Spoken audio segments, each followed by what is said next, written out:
So I had a kind of a interesting experience when doing energy work this morning, and I was doing work on individual cells in the body. And while doing this work, and I was doing it with Ulla, we were sharing this back and forth, I had this experience of seeing the energy of the cell start expanding and growing at the fifth dimensional level. And I guess I've worked on energy bodies before at the fifth dimensional level when I worked on them as a whole, but I never had the experience of working on an individual cell and then seeing the fifth dimensional consciousness of the cell.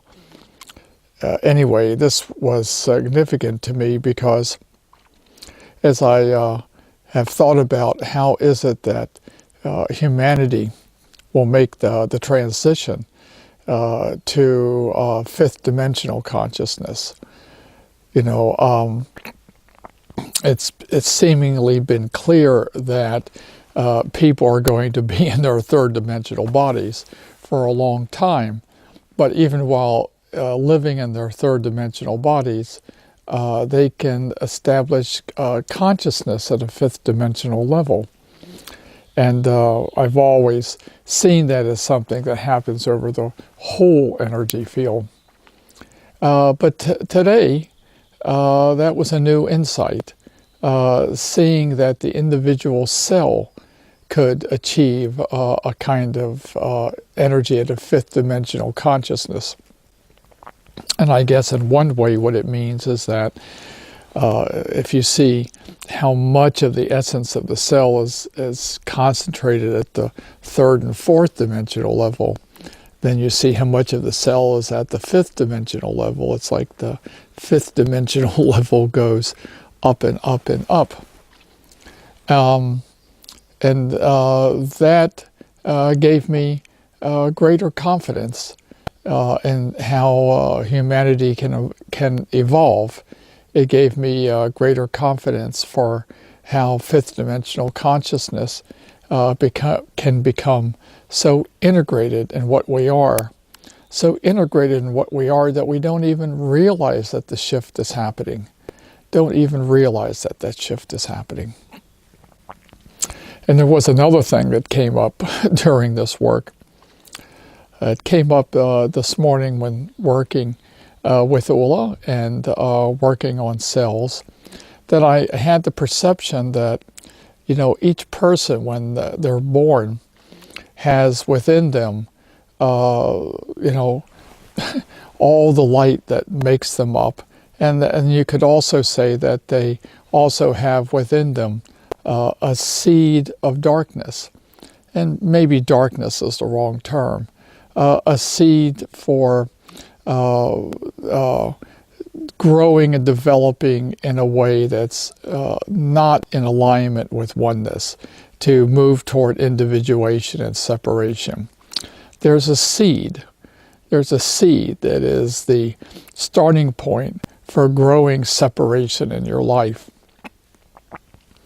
And in fact, each one of us has the capacity to grow and nurture the light within us, or to grow and nurture that seed of separations. And some people give a lot of energy and a lot of attention to growing that in their life. So more separation, more individuation, and that takes them further and further and further into what humanity has created as a world of darkness. And I say humanity's created it because we've created it as creator beings.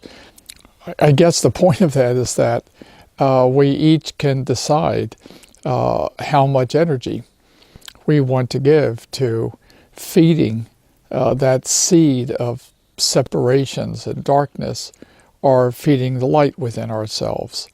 Maybe we often think that whatever is happening in our lives, however we've developed it, it's the product of things outside of ourselves that are influencing ourselves.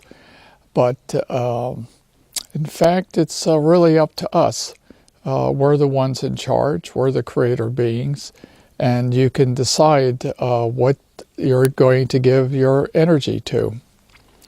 So that seed, that little seed of beginning separations, I think that's in everyone. And everyone has a chance to decide what their relationship to that is. We each contain the seed of moving in a way that takes us farther and farther from oneness, more and more into separation and isolation. We can follow that, or we can follow another path. Well, that's what came up today. A good day for work. Okay. Enlightened love.